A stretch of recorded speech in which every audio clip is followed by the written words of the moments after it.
విజయసాయి రెడ్డి గారు, ఇక్కడ ఉన్న మీ ప్రత్యర్థి మీకంటే చాలా బలవంతుడు, ఆర్థికంగా పరిపుష్టిగా ఉన్న లీడర్ అని చెప్పి మీరు పదే పదే చెప్తున్నారు. 1000 కోట్లు వెదజల్లటానికి ఆయన సిద్ధంగా ఉన్నారు అని చెప్పి మీరు స్టేట్మెంట్ ఇస్తూ ఉన్నారు. రాష్ట్రంలో 2024లో ఏ పార్టీ గెలుస్తుంది, ఏ పార్టీకి ఎన్ని సీట్లు వస్తాయనే చర్చ ఎంత బలంగా జరుగుతోందో, నెల్లూరులో గెలుపు ఎవరిది, విజయసాయి రెడ్డికి వచ్చే మెజారిటీ ఎంత అనే చర్చ కూడా జరుగుతోంది. మీ నమ్మకం ఏంటి, మీ ధీమా ఏంటి, గెలుపుపై మీరు ఎంతవరకు కాన్ఫిడెంట్గా ఉన్నారు? ఇప్పుడు ఉన్నటువంటి మీడియా కానీ చూస్తే మీరేమనుకోనంటే ఒక మాట చెప్తా. మీకు ఏ రకమైనటువంటి సర్వేలు కావాలంటే ఆ రకమైన సర్వేలు వస్తాయి. ఓకే, విజయసాయి రెడ్డి 2 లక్షలతో 3 లక్షలతో ఓడిపోతాడని నేను చెప్పమంటే చెప్పేటటువంటి మీడియా సంస్థలు ఉన్నాయి, సర్వే సంస్థలు ఉన్నాయి. అదే రకంగా విజయసాయి రెడ్డి 3 లక్షలతో గెలుస్తాడని చెప్పించాలనుకుంటే చెప్పేటటువంటి మీడియా సంస్థలు ఉన్నాయి, సర్వే సంస్థలు ఉన్నాయి. ఇది కాదు, ప్రజల మనసుల్లో ఏముంది, మెజారిటీ ఇప్పుడు ఉండేటటువంటి ఈ యొక్క భిన్న సంస్కృతులు, భిన్న సాంప్రదాయాలు ఉండేటటువంటి భారతదేశంలో 50% మించి బీసీలు ఉన్నారు. ఇంచుమించుగా 15% ఎస్సీలు ఉన్నారు, 7% ఎస్టీలు ఉన్నారు దేశంలో. 50% బీసీలు, 15% ఎస్సీలు, 7% ఎస్టీలు ఉన్నటువంటి ఈ దేశంలో ఇంచుమించుగా ముస్లిమ్స్ ఒక 10% ఉన్నారు. ఈ యొక్క కాంబినేషన్ ఉన్నటువంటి ఈ దేశంలో డబ్బే ప్రధానంగా మేము రాజకీయాల్లోకి అధికారంలోకి వస్తామని అనుకోవడం తప్పు. ఎవరైతే ఈ యొక్క ముఖ్యంగా ఈ ఎస్సీ, ఎస్టీ, బీసీ సామాజిక వర్గాలకు చెందినటువంటి వాళ్ళ సమస్యల్ని మనం పరిష్కరించగలమన్నటువంటి నమ్మకాన్ని వాళ్ళకి ఇవ్వగలము, అప్పుడే మనకు రాజ్యాధికారం అన్నటువంటిది దక్కుతుంది. నేనైనా ఇంకొక పార్టీ అయినా, తెలుగుదేశం పార్టీ అయినా, డబ్బు అన్నటువంటిది కొంతమంది రాజకీయ నాయకుల్ని కొనవచ్చు, ప్రభావితం చేయవచ్చే, కానీ ఈ యొక్క ఓటర్స్ని మాత్రం వాళ్ళు డబ్బు తీసుకుంటారు. ఓటర్ మీకు 5,000 ఇస్తే 5,000 తీసుకుంటారు, 10,000 ఇచ్చినా 10,000 తీసుకుంటారు. కానీ వాళ్ళు ఓటు వేసేది వాళ్ళు ఎవరికైతే వేయాలనుకుంటారో వాళ్ళకి మాత్రమే ఓటు వేస్తారు, కానీ ఆ డబ్బు తీసుకున్నంత మాత్రాన వాళ్ళకే ఓటు వేస్తారనేటటువంటి నమ్మకం అయితే ఉండదు. అందుకే సాయిరెడ్డి అనేటటువంటి వ్యక్తి ఇక్కడి నుంచి గెలుస్తాడని అంటే అది సాయిరెడ్డి వల్ల కాదు, జగన్మోహన్ రెడ్డి గారి వల్ల గెలుస్తాడు.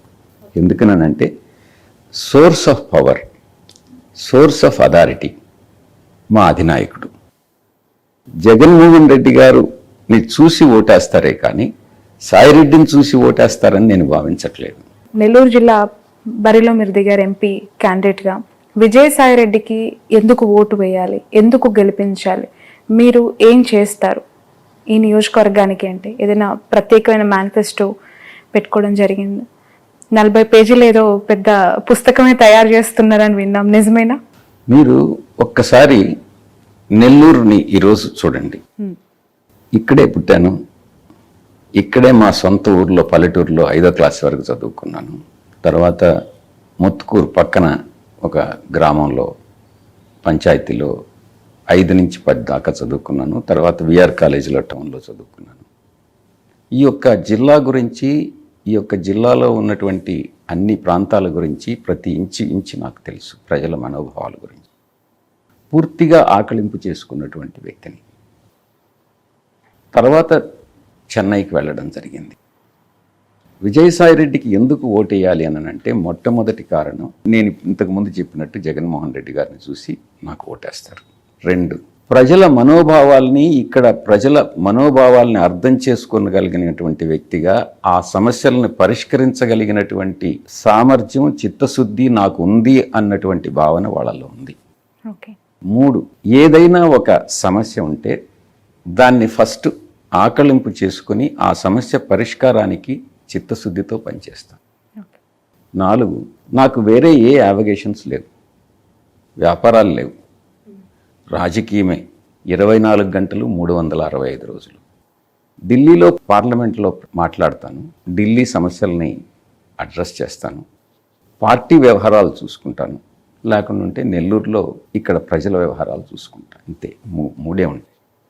మిగతా వాళ్ళందరూ కూడా వేమిరెడ్డి ప్రభాకర్ రెడ్డి గారికి సింగపూర్లో, మిగతా రాష్ట్రాల్లో, ఇండియాలో మిగతా రాష్ట్రాల్లో, సింగపూర్లో, దుబాయ్లో, ఆఫ్రికాలో, చాలా చాలా ఇండోనేషియాలో, అన్ని దేశాల్లో వ్యాపారాలు ఉన్నాయి. పొంగూరు నారాయణకి రాష్ట్ర వ్యాప్తంగా మిగతా రాష్ట్రాల్లో అంతా ఎడ్యుకేషనల్ ఇన్స్టిట్యూషన్స్ ఉన్నాయి. సాయిరెడ్డి అనేటటువంటి వ్యక్తి తన పూర్తి సమయం తను కేటాయించగలడు అన్నటువంటి నమ్మకం ప్రజల్లో ఉంది.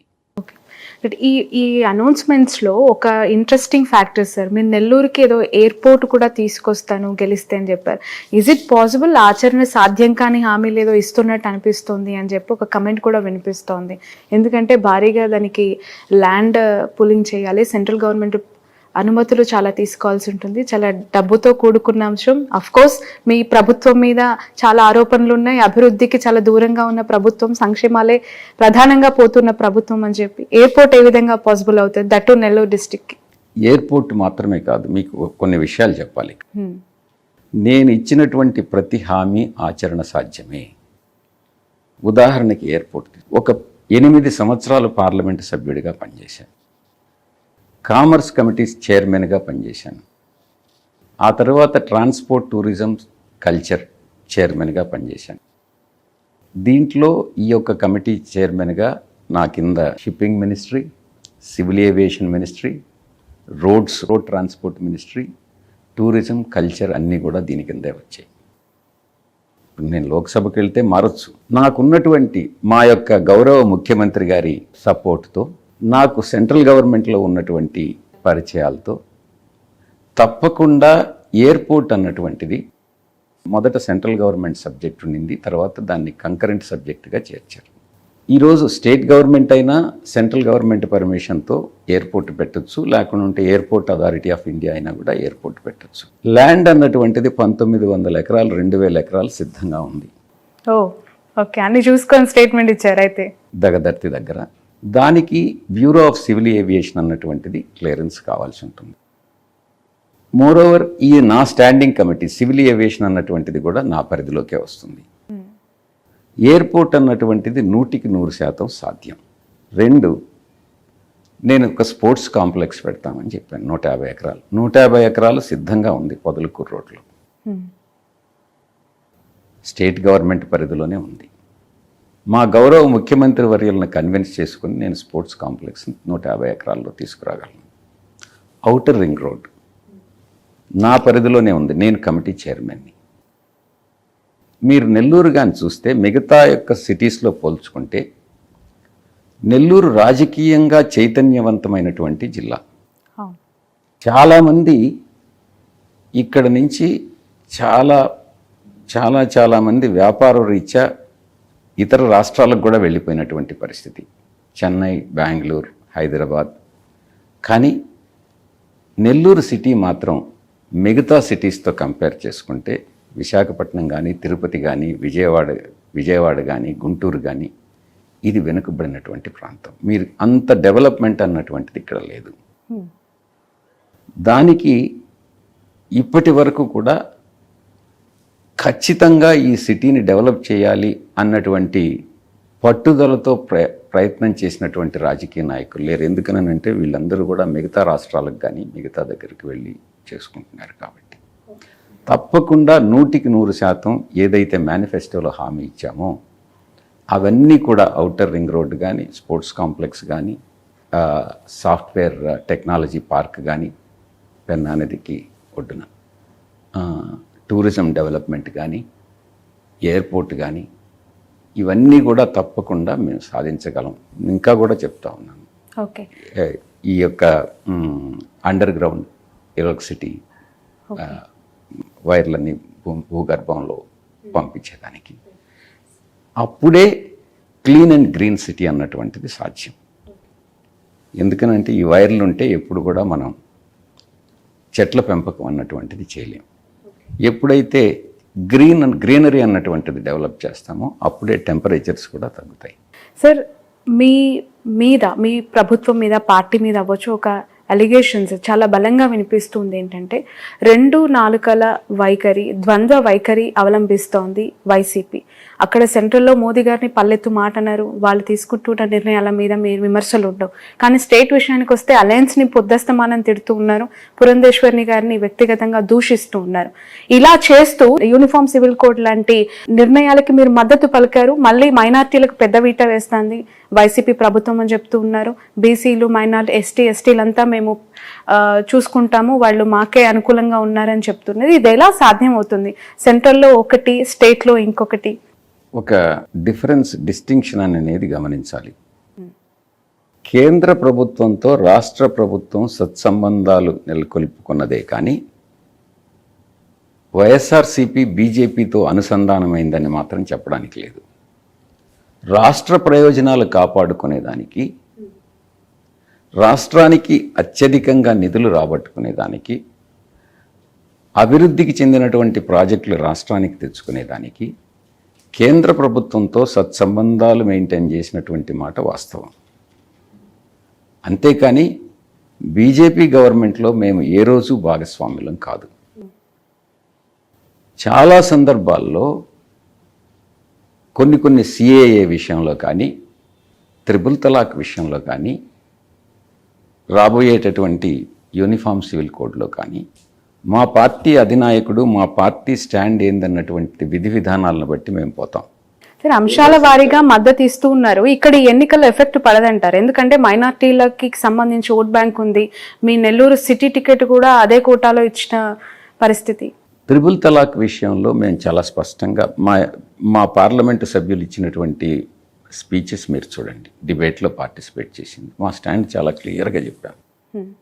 సిఏఏ విషయంలో చాలా స్పష్టంగా చెప్పాం. ఒక్క ముస్లిం తప్ప ముస్లిమేతరులకు మాత్రమే రాజకీయ పొలిటికల్ అసైలం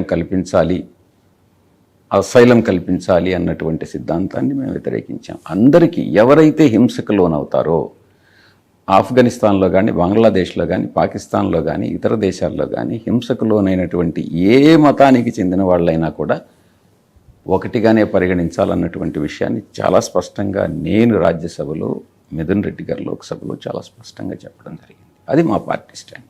ఓకే. ఎక్కడా కూడా ఎవరి మనోభావాలు, ఇతర మతస్థుల మనోభావాలు దెబ్బతినకుండా, లేకుంటే ఆ దెబ్బతీసేటటువంటి ఏ ప్రయత్నాలనైనా కూడా, ఏ బిల్లునైనా కూడా వైఎస్ఆర్సీపీ వ్యతిరేకిస్తుంది. అదే సమయంలో రాష్ట్ర ప్రయోజనాలను కాపాడుకునేదానికి ఏ రకంగా ఏం చేయాలి అన్నటువంటి విషయంలో కూడా ఒక స్పష్టత ఉంది. దాంట్లో మా పార్టీ అధ్యక్షులు పూర్తి సమతుల్యం పాటిస్తూ ఉన్నారు. నిన్న చిరంజీవి గారు ఒక ప్రకటన చేశారు, ఎన్డీఏ ప్రభుత్వానికి మద్దతు ఇస్తూ పిఠాపురంలో కూడా త్వరలో ఆయన ప్రచారానికి దిగబోతూ ఉన్నారు అని చెప్పి తెలుస్తోంది. ఎలా చూస్తున్నారు దీన్ని? ఈయన టఫ్ ఉండే అవకాశం ఉంది, పిఠాపురం గెలుస్తామని ధీమా వ్యక్తం చేస్తున్నారు. పవన్ కళ్యాణ్ గారు అసెంబ్లీలో అలువు పెట్టడం ఖాయంగా కనిపిస్తుంది అంటున్నారు వాళ్ళు. చిరంజీవి గారు కానీ, పవన్ కళ్యాణ్ గారు కానీ నిలకడ లేనటువంటి రాజకీయ నాయకులు. రాజకీయ నాయకుడు అంటే రాజకీయాల్లో ఓటమి విజయం అన్నటువంటిది సర్వసాధారణం. 2014లో మేము ఓడిపోయాం, 2019లో గెలిచాం, 2024లో గెలవబోతున్నాం. అదేవిధంగా చిరంజీవి గారు కూడా, పవన్ కళ్యాణ్ గారు కూడా ఒక స్థిరత్వం, ఒక దృఢ నిశ్చయం, ఒక గెలవాలి అన్నటువంటి ఒక పట్టుదల వాళ్ళల్లో లేవు. అందుకే రాజకీయాల్లోకి రాణించలేకపోతున్నారు.